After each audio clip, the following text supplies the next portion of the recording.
I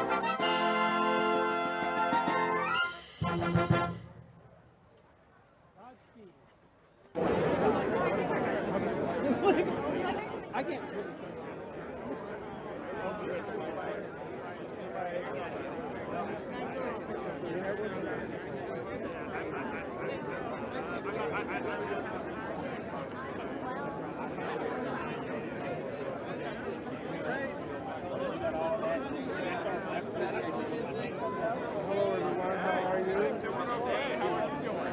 Trying to figure out, am I a member of Congress or my name? I don't know. How long you guys been out here? I guess why not? You didn't bring that note. I don't know why, but I assumed it was an indoor event. I'm Ohio. I saw you on TV on Friday. Oh, thank you.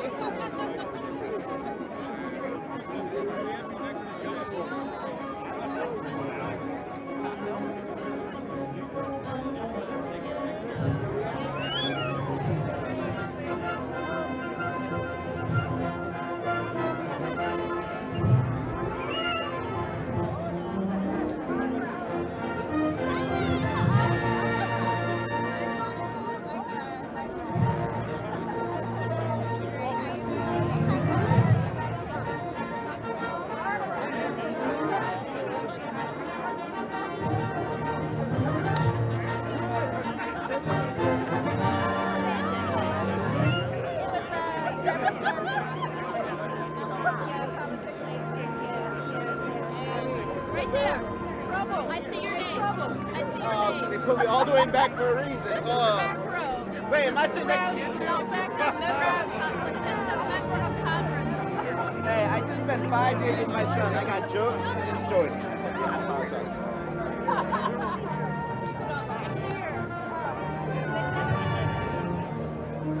That's my name, member of Congress. That's my name. There you go.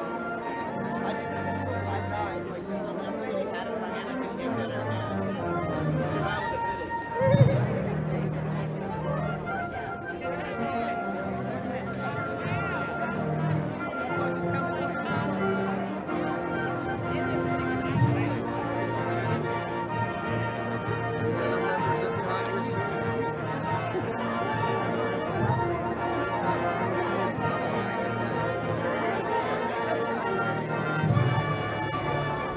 Ladies and gentlemen, please take your seats. The program will begin shortly.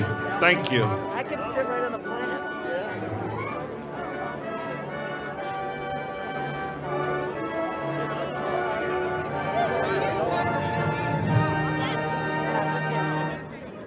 That one's how you take it. Members of the press, so I have to be careful what you say.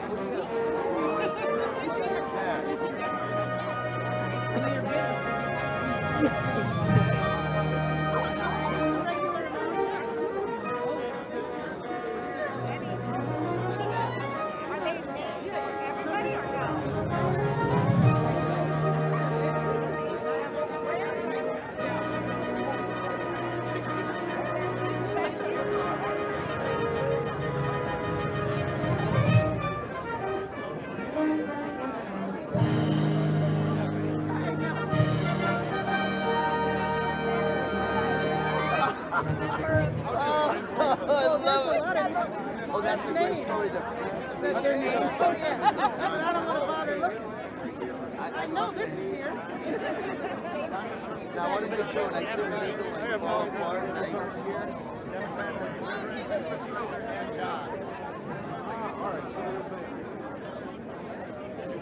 Somebody called generic. No, there's a generic member of Congress. Congressman Welch! Congressman Welch! You're being Congressman Welch! You're being Congressman Welch! Hey, that's Senator. I'm trying to find my seat. Republicans are good here for trouble.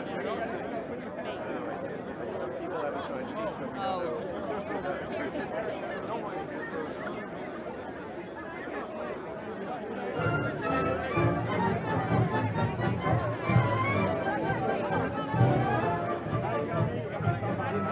There's a rope you guys are supposed to be behind. There's a rope you guys are supposed to be behind.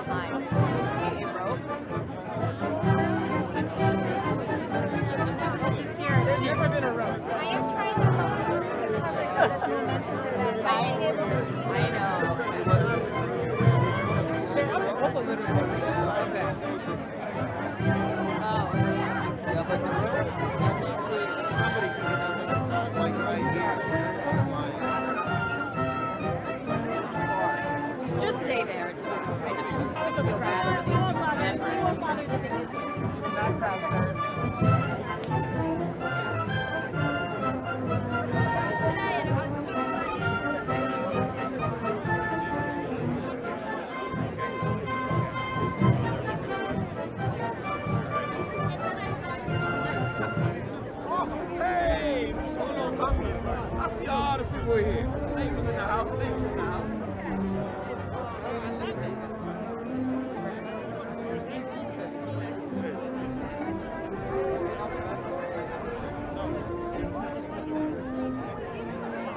So Jack, summer aside, I think everyone likes the timer as an assigned Jack's sitting on there. So I'm definitely going to have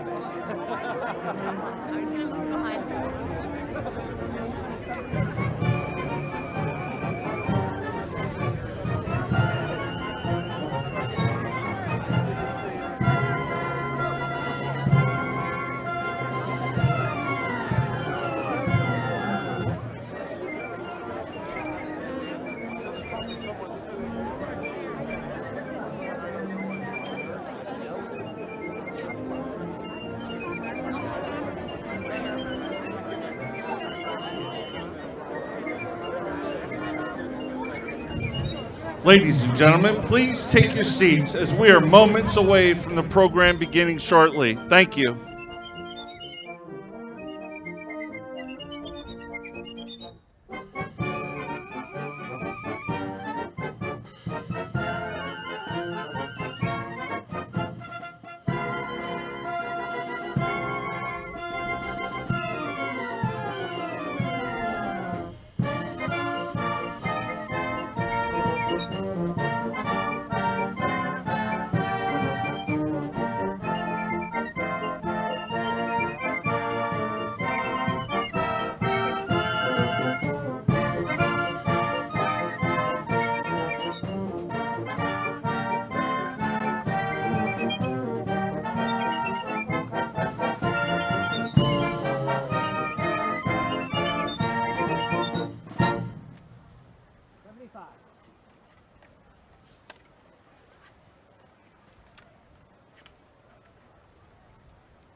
And I can't do that to my whole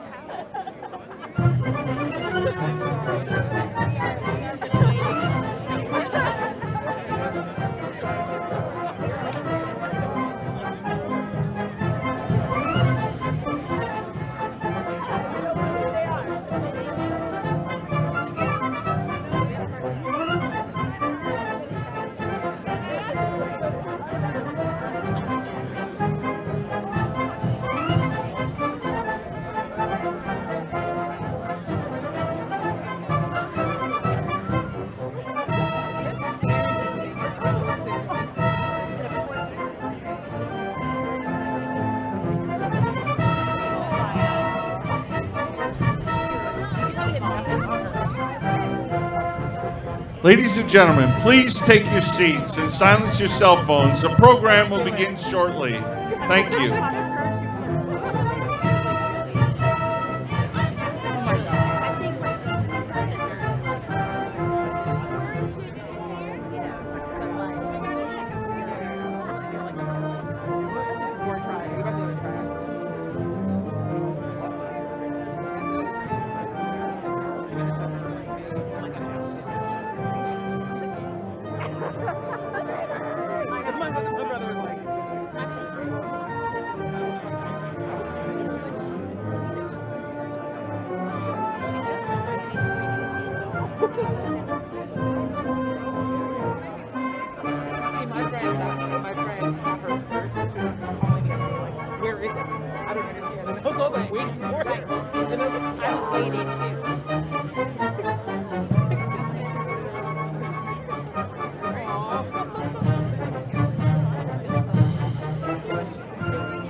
Ladies and gentlemen, please take your seats as the program will begin shortly. Thank you.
I got this.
Ladies and gentlemen, please take your seats. The program will begin momentarily. Thank you.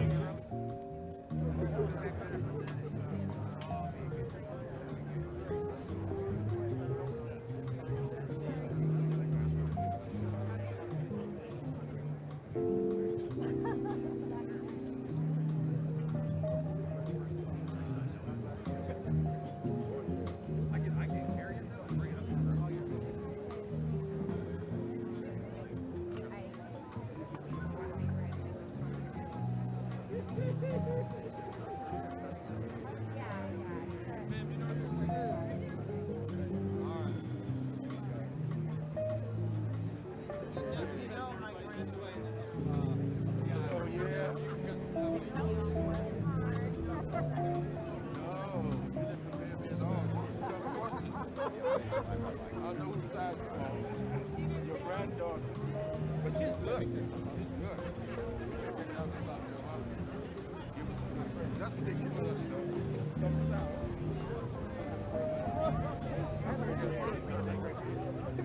I literally hate my life right now. I'm so cold. I like cannot. It's fine. I'm literally about to die. Like literally a tear. Like what is going on? I cannot handle it. Ladies and gentlemen, please take your seats. The program will begin momentarily. Thank you.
Not that I know.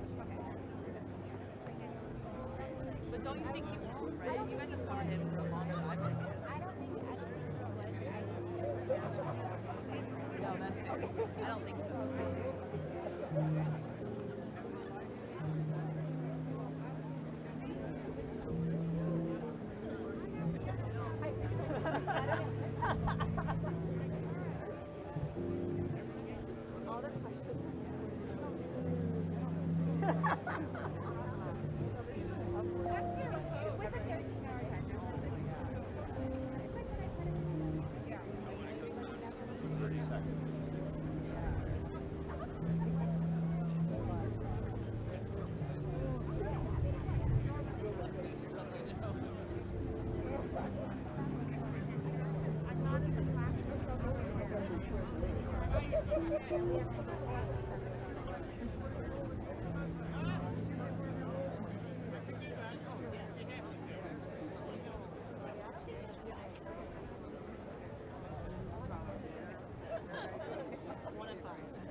Ladies and gentlemen, please welcome the First Lady of the United States, Dr. Jill Biden, and Mr. Douglas Emhoff.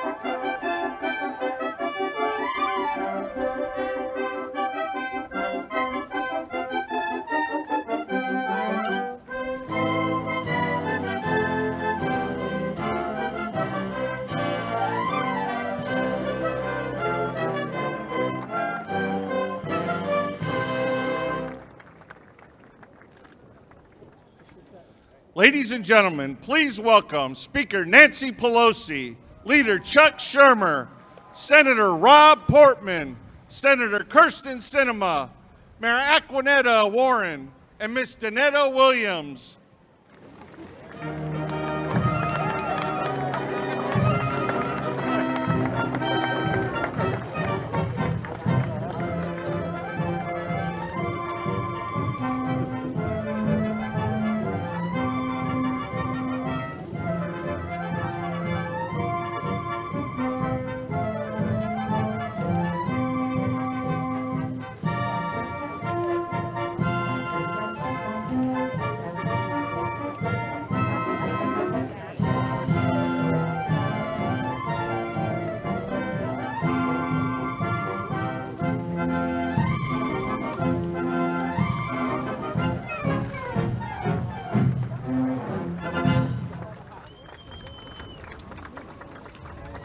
Please welcome Donetta Williams, member of the local Steelworkers 1025.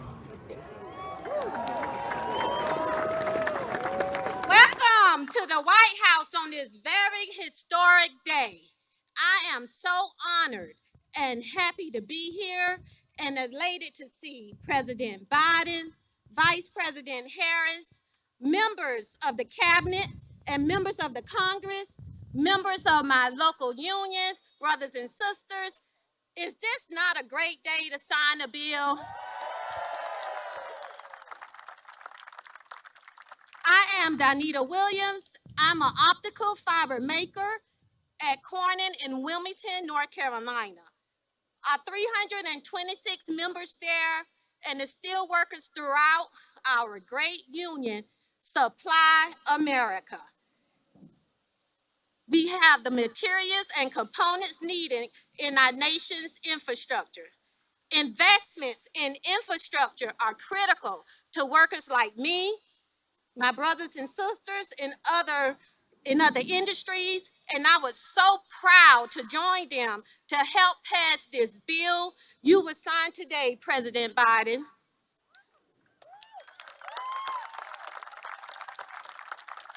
One of the most excited part about this bill, the $65 billion upgrade to expand broadband in communities across the country.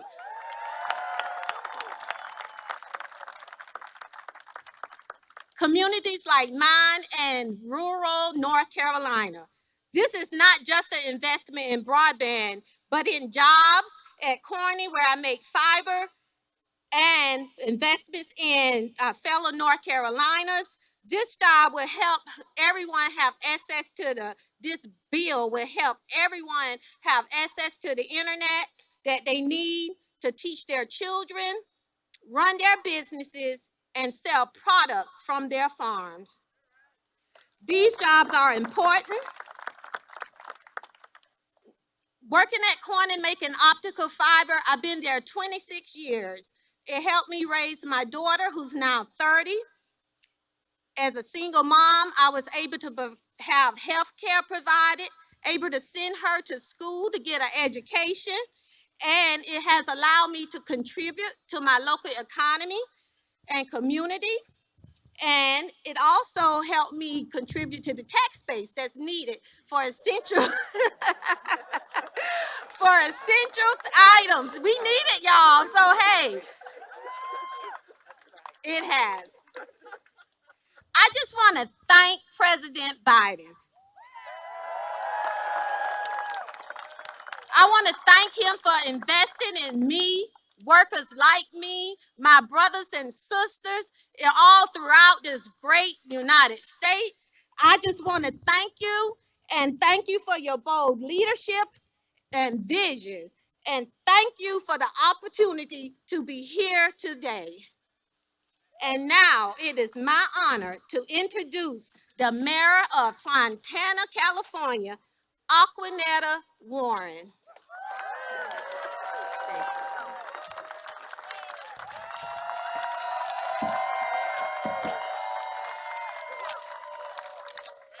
Thank you so much. Good afternoon, Mr. President and distinguished guests. I'm Aquanetta Warren, Mayor of Fontana, California, a city of 220,000 in San Bernardino County. I'm honored to be here and represent small and mid-sized communities in America. This bill, the Bipartisan Infrastructure Bill, is designed to help all of us, big, small, and in between. The bill brought together both Republicans and Democrats and will address the critical needs of our community by putting millions of Americans to work and providing long-term funding to address our nation's crumbling infrastructure. I congratulate not only President Biden on this tremendous accomplishment, but the members of Congress, including my representatives, Norma Torres and Pete Aguilar, of both parties who voted for this. I attended many meetings regarding this bill, virtually, of course. I attended these meetings and I was so struck by the bipartisan nature of the discussions. It doesn't matter whether you were a Republican or a Democrat. You work together to put the safety and efficiency of American people first. This bill will invest millions and produce countless jobs for cities such as Fontana. It will improve roadways, transit systems, our access to clean water, and millions of Americans their ability to access high-speed internet and bridge the digital divide. This bill will also address climate change, and it is a major step forward in protecting our communities against fire, drought, and floods. After the Great Depression, Roosevelt had his New Deal, putting Americans back to work and bringing forth programs that are still with us generations later. Social Security, unemployment insurance, and federal agricultural subsidies. Now, after a pandemic that has shaken the global economy at its core, we have this newer deal, one that will put America back while protecting and advancing our infrastructure for generations to come. You know, Mr. President, I've been working on infrastructure since I was elected as mayor in 2010. I just have to thank the members of Congress and thank you, Mr. President, for making this a reality. Thank you. Please welcome Senator Kyrsten Sinema.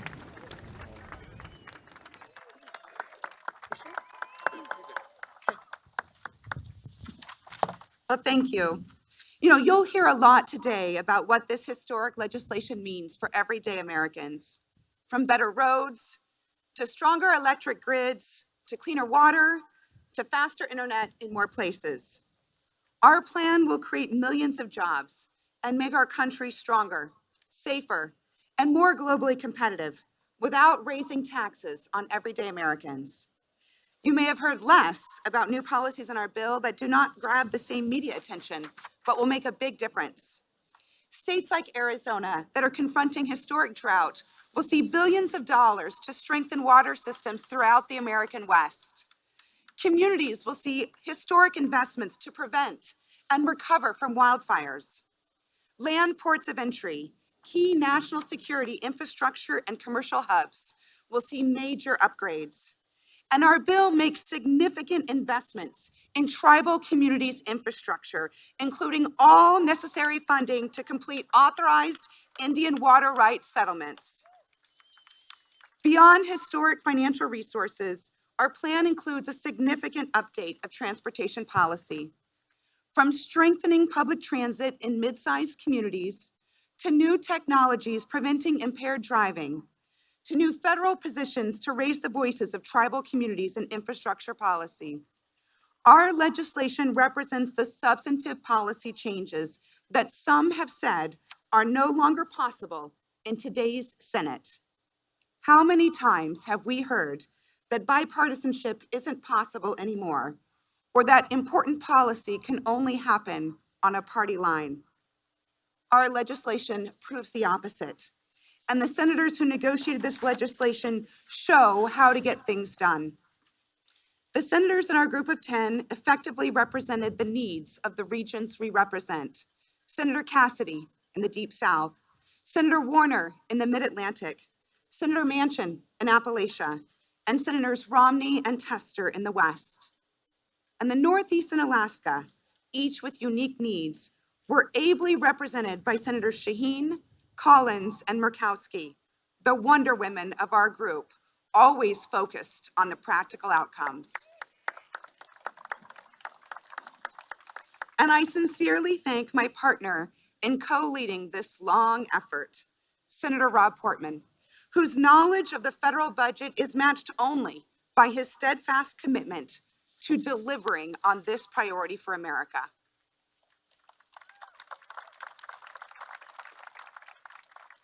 Delivering this legislation for the American people, this is what it looks like when elected leaders set aside differences, shut out the noise, and focus on delivering results on the issues that matter most to everyday Americans. I look forward to the work that we will all do together to implement this historic legislation. Thank you. Please welcome Senator Rob Portman.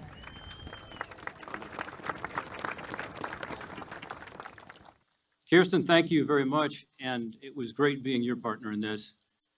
I've heard you say, in fact, I've heard President Biden say that this infrastructure bill that will be signed today is going to have a positive impact on every single American.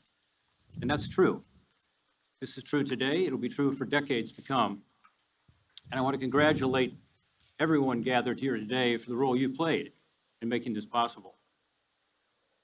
This is what can happen when Republicans and Democrats decide we're going to work together to get something done.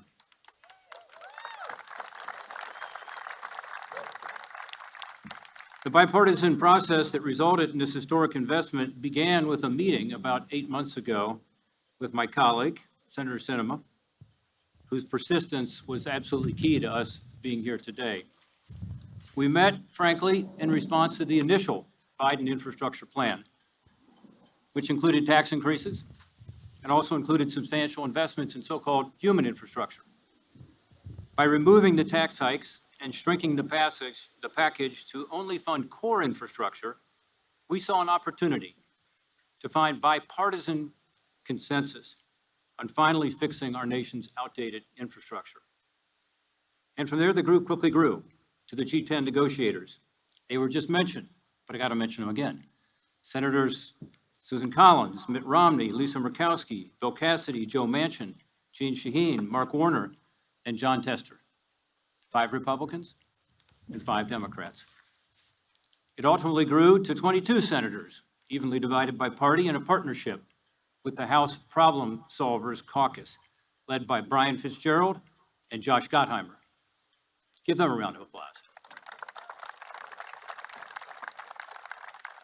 Senator Mitch McConnell, to his credit, supported our efforts to find a way forward and eventually lent his critical support.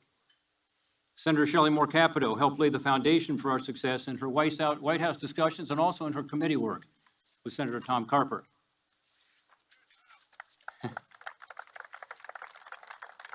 Our work was guided by a few simple principles: core infrastructure only, no tax increases, and no linkage to the broader partisan reconciliation process. Instead, we agreed this would be a truly bipartisan process, working from the middle out, not the top down. There were plenty of bumps along the way, but we got there because we were all committed to ultimately delivering a result for the constituents we represent. We also got there because of a lot of smart, hardworking staff, as usual. I want to commend my team as well as the staff of our G10 members, and I want to commend the White House negotiators, led ably by Steve Ricchetti and supported by Brian Deese. Every president and every Congress in modern times has proposed major infrastructure improvements. They all have. By making infrastructure a real priority in his administration, President Trump furthered the discussion and helped Republicans like me think differently about the positive impact of investment in core infrastructure. And core infrastructure is what this law is all about. It's about roads and bridges and rail and transit and ports and airports and water systems, the electric grid, broadband, and more. We've got a major bridge in my hometown, and it's also a major bottleneck, desperately in need of replacing. We've been trying to do it for 25 years, but we haven't been able to pull together the funding and figure out how to do it. This new law finally gives us the tools we need to fix the Brent Spence Bridge, and the same is true for major projects all around the country. That's why you see so many of my colleagues here from every region of the country, because they know this is going to help to create more economic efficiency, more productivity, and maybe lessen that commute for their constituents. This long-term investment in our nation's capital assets will grow the economy because of that efficiency and that productivity. It'll create hundreds of thousands of new jobs. It'll make us more competitive against countries like China, who are investing heavily in infrastructure, much more than we have been. Maybe most importantly, at a time of surging inflation, these long-term investments are actually going to help. Inflation, of course, is caused when demand outstrips supply. And in this case, we're not funding stimulus spending that adds to the demand side, but ports and freight rail and roads and bridges and other assets that will help on the supply side. That's why economists say this bill is counter-inflationary, which is so important right now, as American families are facing higher prices on everything from gas to groceries. This new law also includes landmark permitting reforms to reduce timelines for infrastructure projects while maintaining environmental and safety standards. We want taxpayer-funded infrastructure projects to be done as cost-effectively as possible, right? Get them done on time and under budget. This bipartisan support for this bill comes because it makes sense for our constituents. But the approach from the center out should be the norm, not the exception. The increasing polarization of our country is keeping us from getting things done, and we have a responsibility to do better. The American people want us to see us coming together. They know that despite our differences, we should be able to figure it out and work together to solve big problems. We can start by recognizing that finding common ground to advance the interests of the American people should be rewarded, not attacked.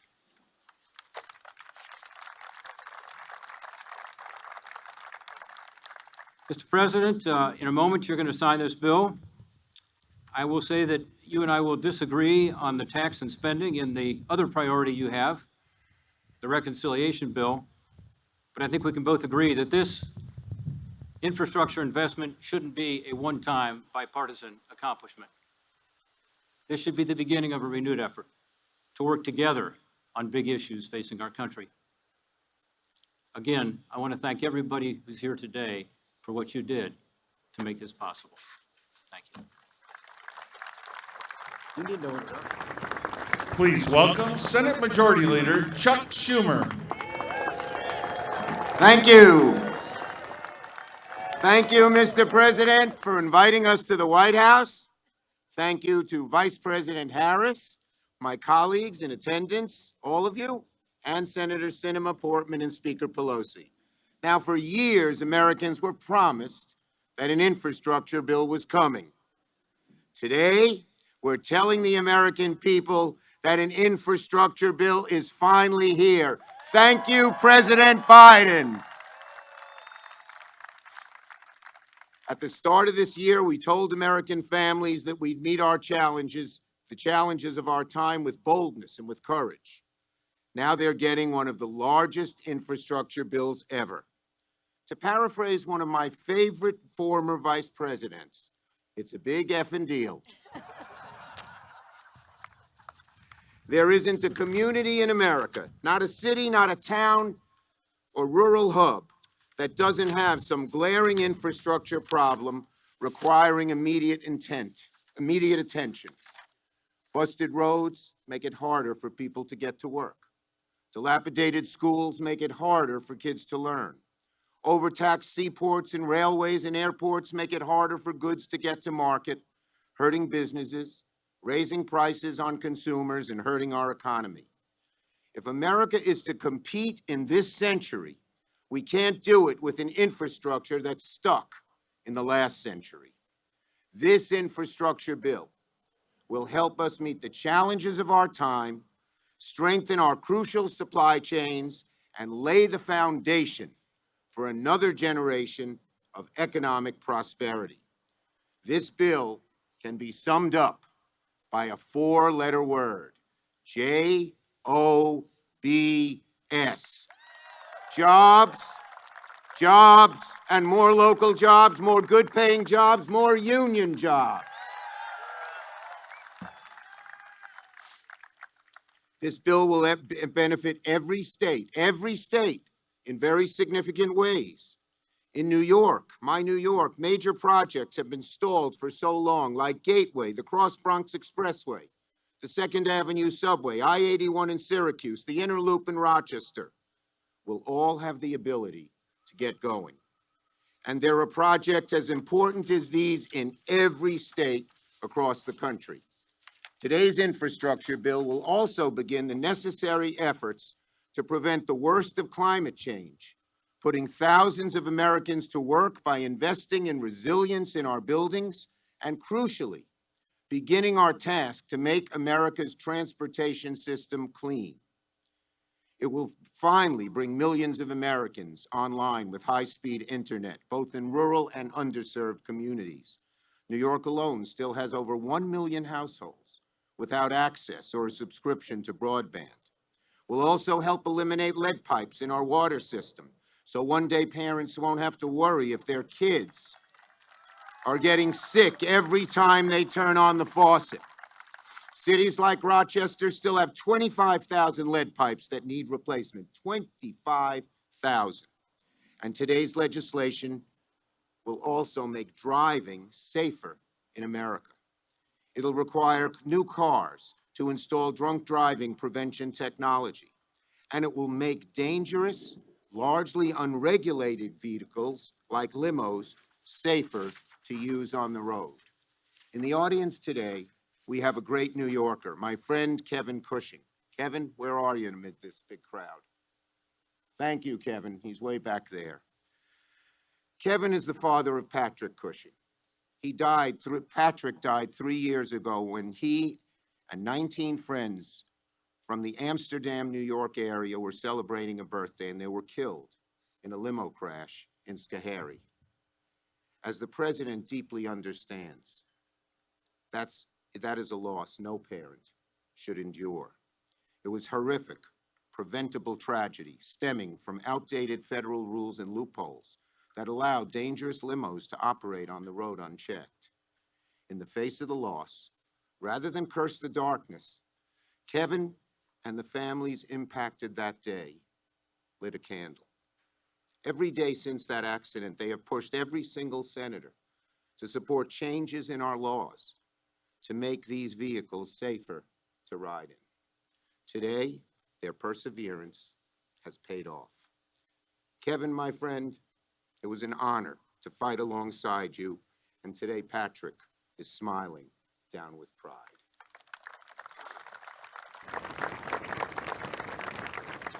So, Mr. President, thank you for your leadership in achieving this long-sought goal on a bipartisan basis. The benefits go on and on. Thank you to all of my colleagues who pushed this infrastructure bill over the finish line, including our committee chairs and Speaker Pelosi, and everyone who reached across the aisle on this bipartisan achievement. Today's signing is a major and historic step forward, and we will keep working with you, Mr. President, to build on today's success by passing the rest of your Build Back Better agenda in the weeks ahead so we can keep our promises to help families achieve the American dream. Thank you, everybody. This is a great day for America.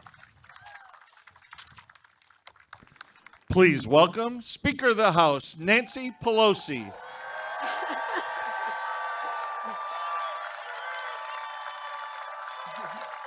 Good afternoon, everyone. Thank you so much to everyone who made today possible. I especially want to acknowledge President Biden for the glorious vision and the great commitment that he had to bring this legislation forward for the people. It is a great achievement. Thank you, Mr. President.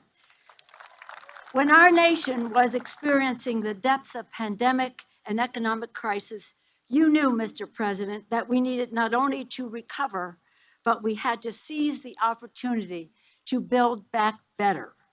Following your vision, Congress passed the Infrastructure Investment and Jobs Act, an historic step to rebuild the infrastructure and the middle class. Your agenda is historic, transformative, and the biggest, boldest investment in our country's history. I just want to talk about the history for a moment. The very first major infrastructure investment was President Thomas Jefferson's. He tasked the Secretary of Treasury, Gallatin, for the Gallatin Project to build the infrastructure to reach into our ever-growing nation, resulting in the Erie Canal, the Cumberland Road in Maryland, and other initiatives. Then, under President Lincoln and through legislation from Congress, America launched the Transcontinental Railroad, connecting the country from coast to coast. On the 100th anniversary of the Gallatin Project, President Theodore Roosevelt established the National Park Service to preserve God's beautiful natural patrimony of our country. And then President Eisenhower, years later, established the Interstate Highway System, initially a national security initiative, but significantly connecting America for commerce and communities. And today, Mr. President, with the stroke of your pen, we will take a giant step to achieve your vision, to build America's roads, bridges, water systems, and so much more, creating good-paying union jobs, ensuring clean air and clean water, delivering better quality of life with equity, helping businesses thrive, and turbocharging our global competitiveness, connecting communities, again, through the internet, and making America safer as we protect our planet. And we do so building back better. This historic achievement was possible thanks to so many who have been acknowledged already, honors granted to all of them, to our chairs, members, and staff, who have in every step brought a depth of knowledge, commitment, and values-based leadership that is making a difference. Especially I salute in the House Transportation Infrastructure Chair, Peter DeFazio, a maestro of all things related to infrastructure and sustainability. I do want to acknowledge Mr. Clyburn, who was taking great pride, I think almost blushing, when our guest from the Carolinas was talking about broadband especially, but among other things. Thank you, Mr. Clyburn, for your leadership and all of that. May I just say and associate myself with the closing remarks of Mr. Schumer. This is a great accomplishment, and there's more to come. And so happy that hopefully this week we will be passing Build Back Better to give tax cuts to America's working families, to create millions more jobs, to lower health care costs, and all of it paid for by making everyone pay his or her own fair share. I'll close by saying last week in Glasgow at the COP26, members were met with great enthusiasm over the Build Back Better agenda, which is a show of force to the world. As the president has said, America is back. With President Biden's signature, we show America's leadership for ourselves, for the people, and to the world. Thank you, Mr. President, and thank all of you.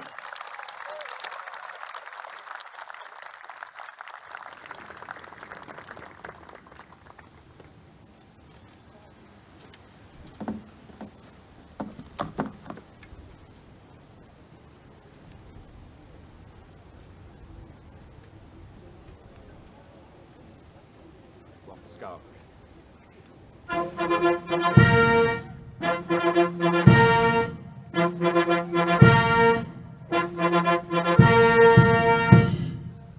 Ladies and gentlemen, the President of the United States, accompanied by the Vice President of the United States and Heather Kurtenbach, a member of Ironworkers Local 86.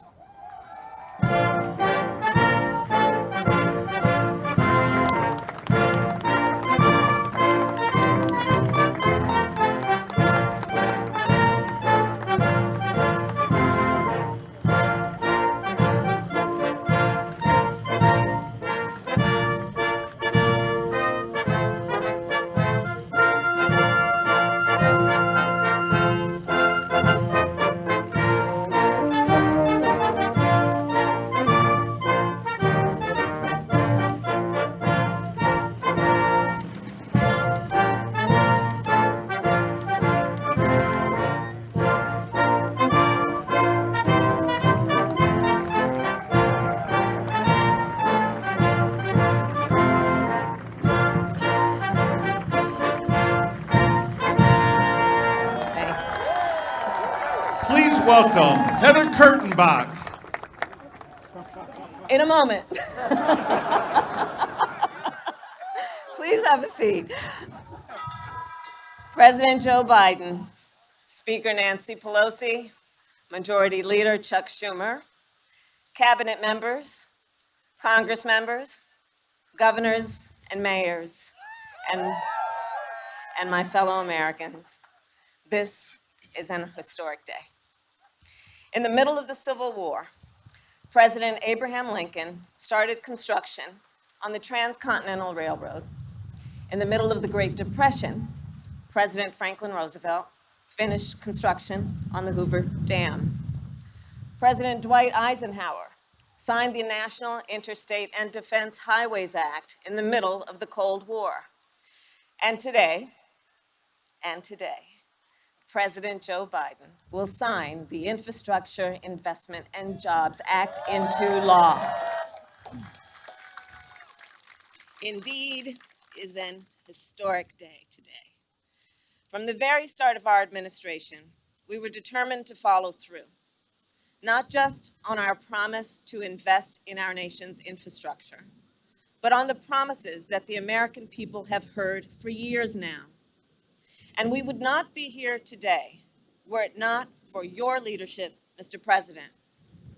From the very start, you welcomed Democrats, independents, and Republicans to meet with us in the Oval Office.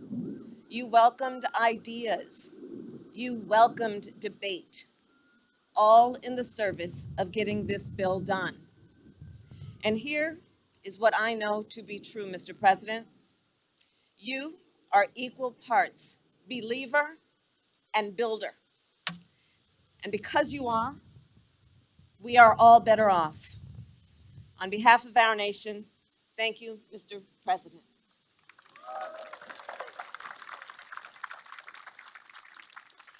And of course, our administration did not arrive at this day by ourselves.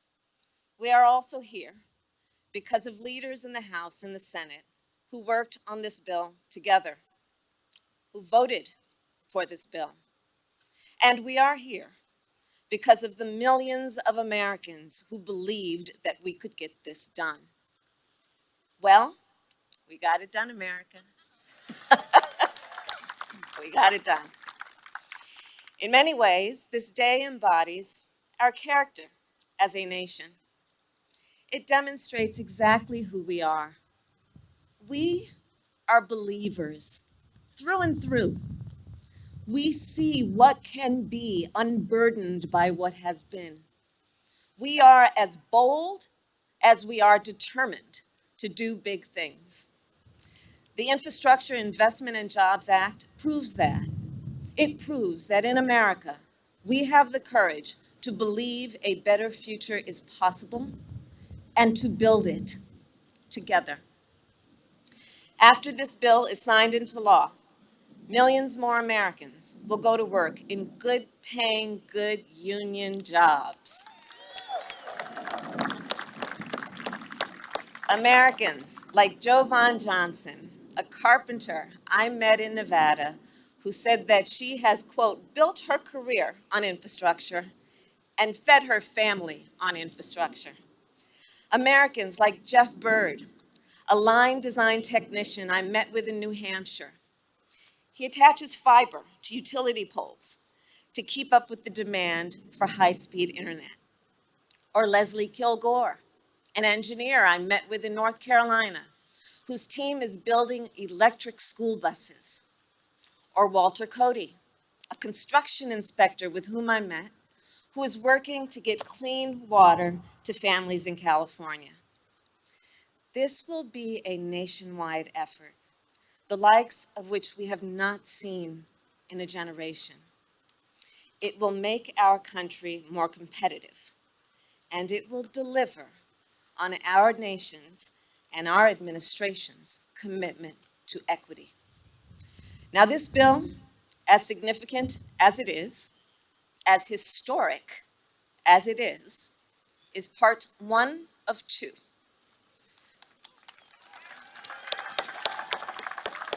To lower costs and cut taxes for working families, to tackle the climate crisis at its core, Congress must also pass the Build Back Better Act.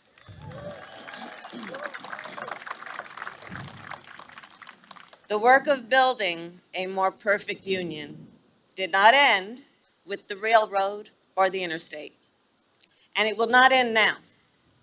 So on this historic day, let us all continue to believe in our people, believe in our country, and believe in what we can do when we work together. Thank you all. May God bless you, and may God bless America. Please welcome Heather Kurtenbach.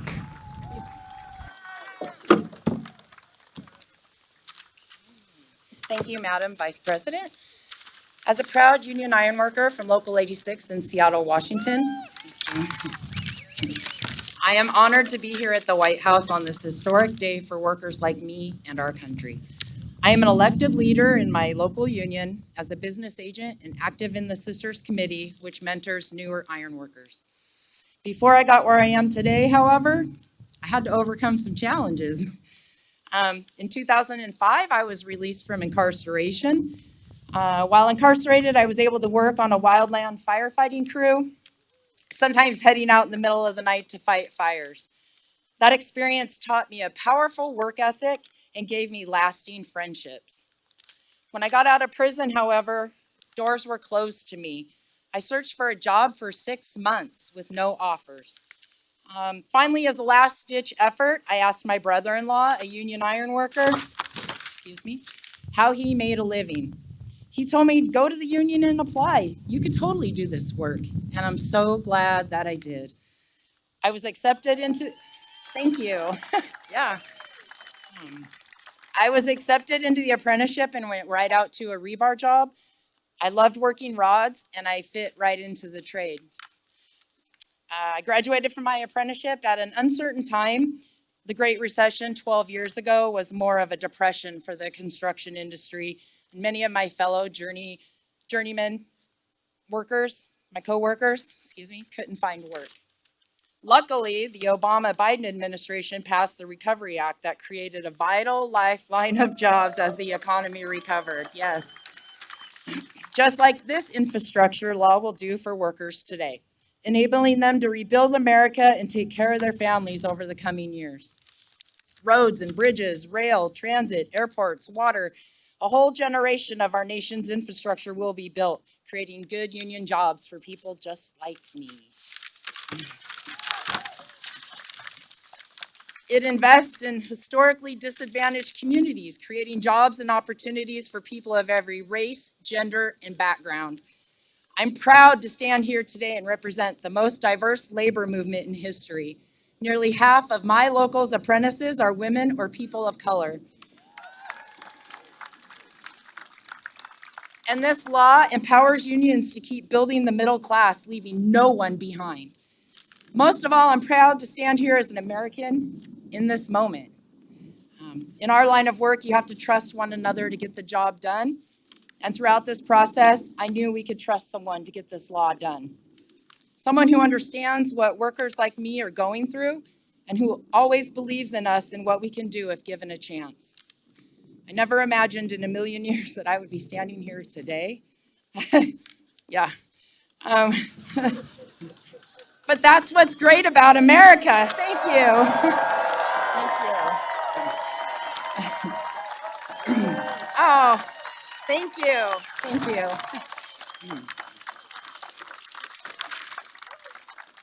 Yeah. But that's what's so great about America and having a president who believes someone like me should be standing here. On behalf of Local 86 in Seattle and union workers everywhere, for the faith he's placing in us, I am honored to introduce the 46th President of the United States, Joe Biden.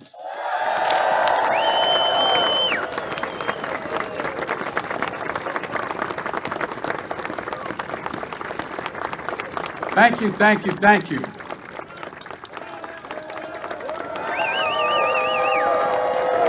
Thank you. Thank you, Heather. Thank you, thank you, thank you.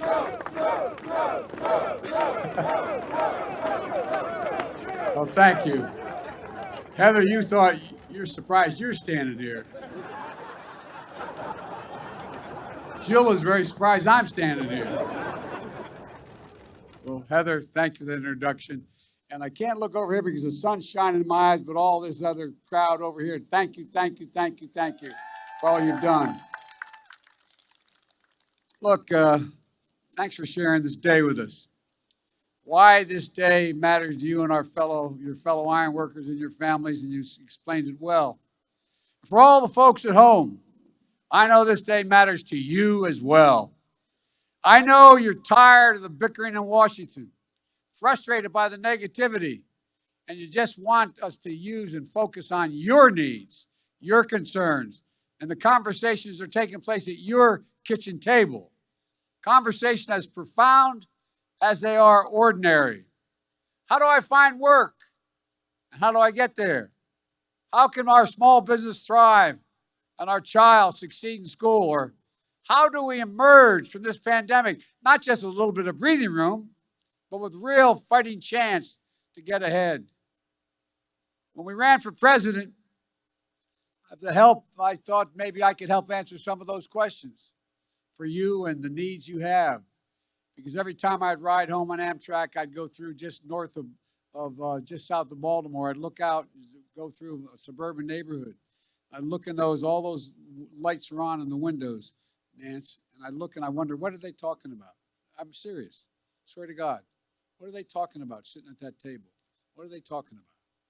They're talking about the things that I talked about at our kitchen table, Jill at hers, and all of you as well.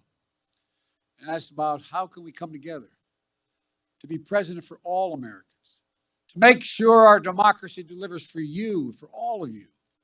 And I promised that we couldn't just build back to what it was before. We literally had to build back better. You couldn't build back. We're the only country that's always come out of great crises stronger than we went in. And the world has changed, and we have to be ready. My fellow Americans today, I want you to know we hear you and we see you. The bill I'm about to sign along is proof that despite the cynics, Democrats and Republicans can come together and deliver results. We can do this. We can deliver real results for real people. We see in ways that really matter each and every day to each person out there. And we're taking a monumental step forward to build back better as a nation. I want to thank everyone who helped make this happen. Vice President Harris, my cabinet members, my White House team, Jill, Doug, our first lady, and our first lady and our second husband. No, I'm joking. These guys travel all over the country together. I'm getting worried, you know. And Doug's one hell of a lawyer besides. And everybody from the United States Senate, Majority Leader Schumer, and a group of Senate Democrats and Republicans who established this bipartisan framework, including representatives and all the folks you heard from. Senator Rob Portman is a really hell of a good guy. I'm not hurting you, Rob, because I know you're not running again. That's the only reason I say it. But you are a hell of a good guy. And the most determined woman I know, Senator Kristen Sinema. Congratulations, Kristen. Look, Committee Chair Tom Carper, Ranking Member Shelley Moore Capito. I also want to thank Minority Leader Mitch McConnell for voting for this bill and talking about how useful and important it is. And from the House of Representatives, Speaker Pelosi, Steny Hoyer, Jim Clyburn, and Committee Chair Pete DeFazio, Democrats and Republicans, progressives and moderates. I'd like to pause and ask all the committee chairs and ranking members of the United States Senate and House that are here today, please stand. Will all of you stand? Come on. All right. Thank you, thank you, thank you. To state the obvious, none of this would have happened without all of you. I really mean it. And also to the governors. Where are the governors? Governors, stand up. Come on, I want you to stand up. Red states, blue states, you all contacted me. You all said you were for this. You all stepped up. And more than 375 mayors, Democrats and Republicans, from every state and District of Columbia, wrote me asking to get this done. You got it, kid. And nearly 50 of whom are here today, including Republican Mayor Fontana, who from Fontana, California, Mayor Warren, who spoke earlier, and county and state and tribal leaders as well, civil rights leaders, faith leaders, law. You know, this law was supported by business groups, the U.S. Chamber of Commerce, the National Association of Manufacturers, the Business Roundtable, representing 200 of the largest corporations in America, and other top business. I want to especially thank, and I'm sure you'll all, as we used to say in the Senate, I say in point of personal privilege, I want to thank organized labor, who understands this about jobs. You all stood up. Jobs, jobs, jobs, jobs. Special thanks to the AFL-CIO, the United Auto Workers, electrical workers, the IBEW, the Ironworkers, it goes on, plumbers, pipe fitters, and the building trades, steel workers. Who would I leave out?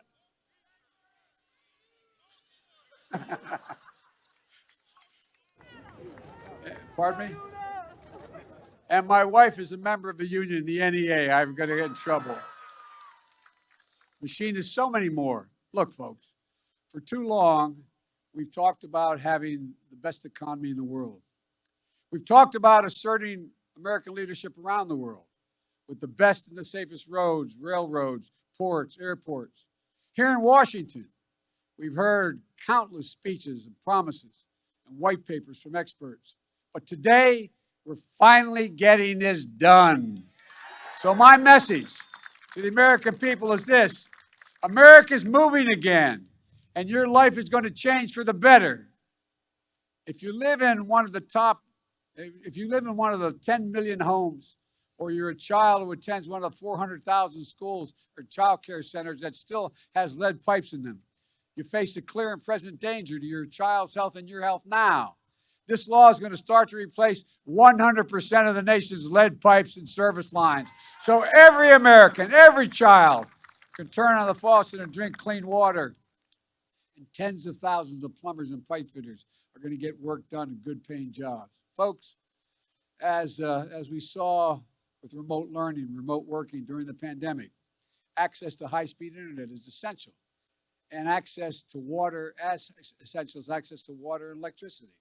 This law is going to make high-speed internet affordable and available everywhere in America, urban, suburban, rural, and create jobs laying down those broadband lines. No parent, excuse me, no parent should have to sit in a parking lot at a fast food restaurant again, just so their child can use the internet to do their homework. That's over. And folks, if I visited your town, I'm sure you'd be able to tell me and where you hold your breath as you cross the particular bridge, or where the most dangerous intersection in your town is. This law makes us the most significant investment in roads and bridges in the past 70 years. It makes the most significant investment in passenger rail in the past 50 years and in public transit ever. So what that means is you're going to be safer and you're going to get there faster, and we're going to have a whole hell of a lot less pollution in the air.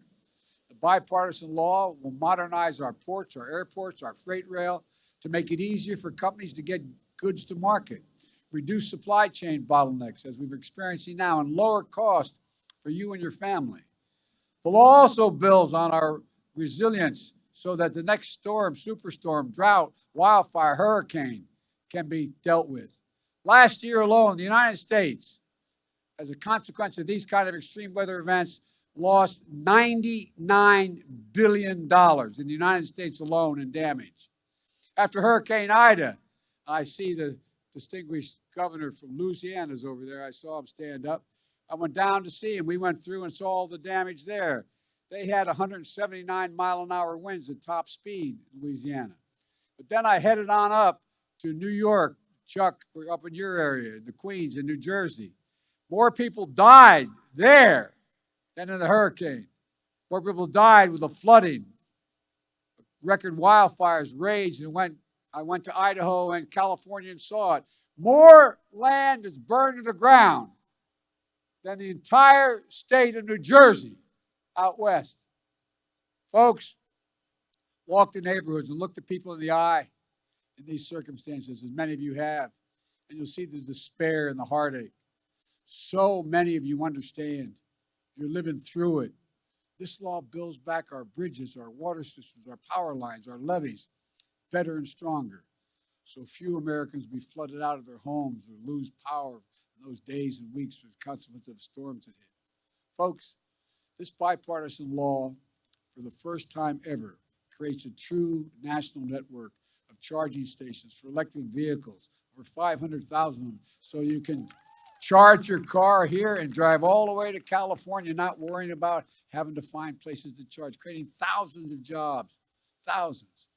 It is also going to make it possible for Americans to get off the sidelines and into the game of manufacturing solar panels, wind turbines, batteries to store energy and power for electric vehicles, including electric school buses, which will mean millions of children will no longer inhale the dangerous diesel fumes that come out of the buses. For real, it's a big deal.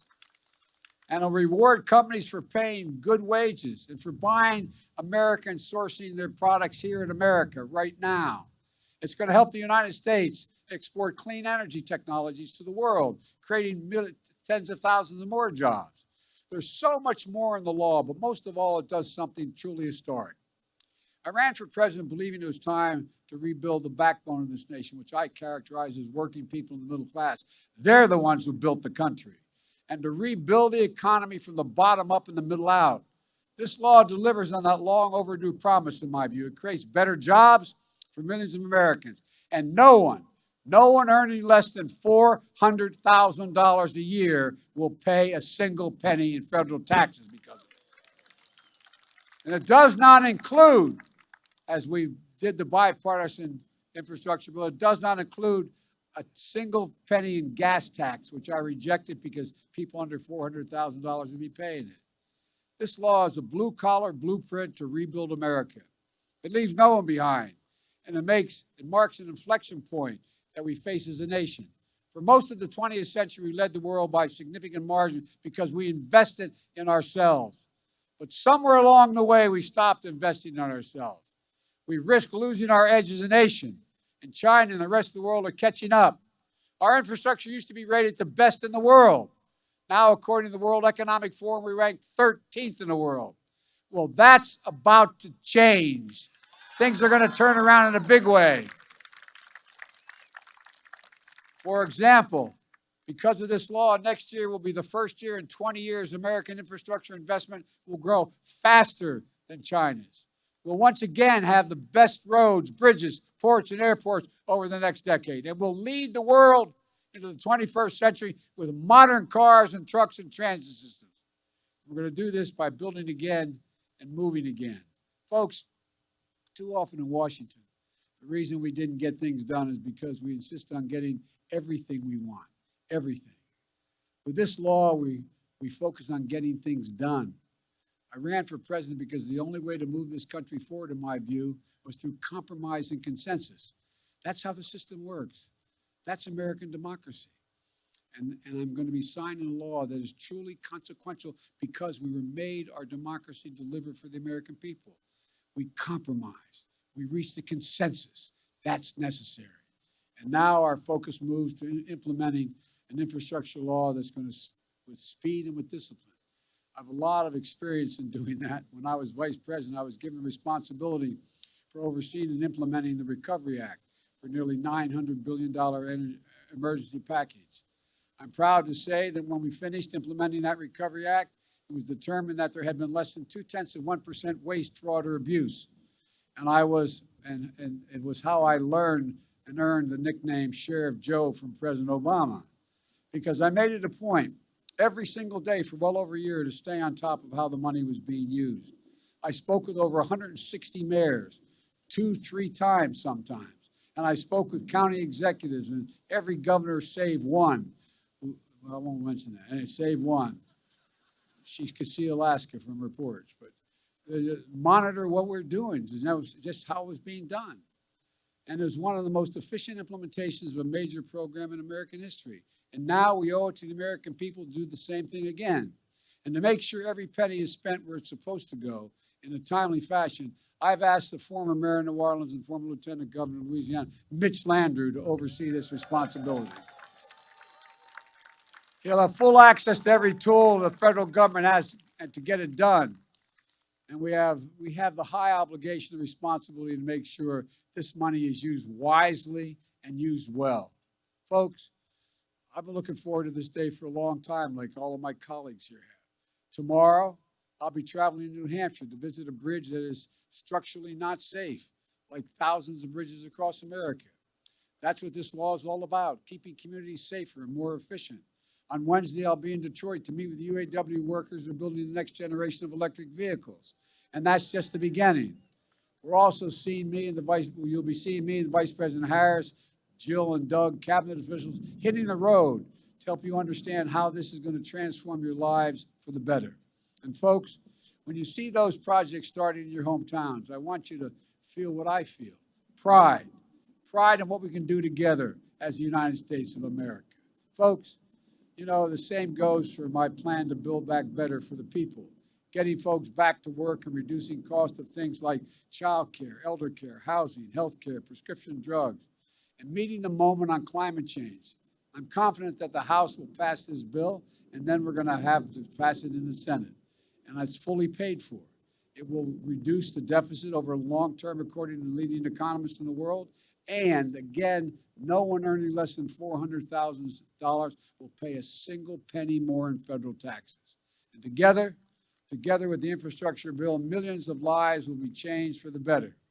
Folks, let me close with this. Throughout our history, we've emerged from crises by investing in ourselves. During and after the Civil War has been referenced, we built the Transcontinental Railroad, uniting East and West and uniting America. During the Cold War, we built the interstate highway system, transforming how America lived their lives. And now we're emerging from COVID-19 pandemic and we'll build an economy for the 21st century. When I met with President of China, who I'm going to be speaking with tonight, several years ago, he asked me, we were in China, he said, could I define America? And I said, absolutely. It's the God's truth. I said, absolutely. I can define it in one word. Possibilities. Possibilities. There is no limit to what our people think we can do. And there is no limit to what our nation can do. And there is no one thing that I know more than this. It's never, ever been a good bet to bet against the American people. Never, never, never. Given half a chance, the American people have never, ever, ever let this nation down. And it's our job to give our people that chance. It's our job to come together and make sure we remain a nation of possibilities. As I look out in this crowd today, I see Democrats and Republicans, national leaders, local leaders, all elected officials, labor leaders, business leaders, and most of all, I see fellow Americans. I see America. Let's remember this day. Let's remember we can come together. Most of all, let's remember what we've got done for the American people when we do come together. I truly believe that 50 years from now, historians are going to look back at this moment and say, that's the moment America began to win the competition of the 21st century. So with confidence, optimism, with vision and faith in each other, let's believe in possibilities. Let's believe in one another. And let's believe in America. God bless you all, and may God protect our troops. Now let me sign this bipartisan bill.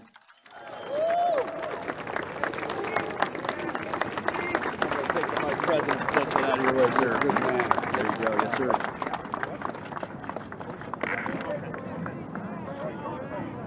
Oh, my mask.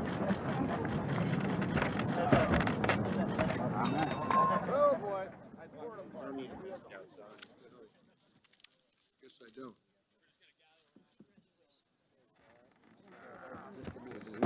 Yeah, we're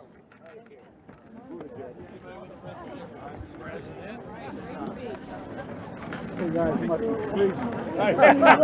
We were wondering when you were going to stop for a moment and never frozen it. I tell you what, I know what you mean. That's the only reason I did stop. Well, folks, I'm going to get you each a pen, but there's 30 of you up here. I only have one pen with me. Let's break it in 30 parts. All right, Vice President, please. All right. Thank you.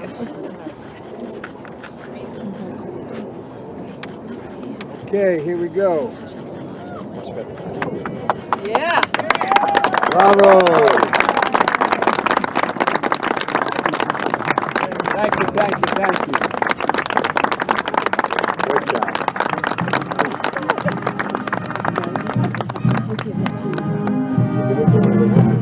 Everybody gets one. All right.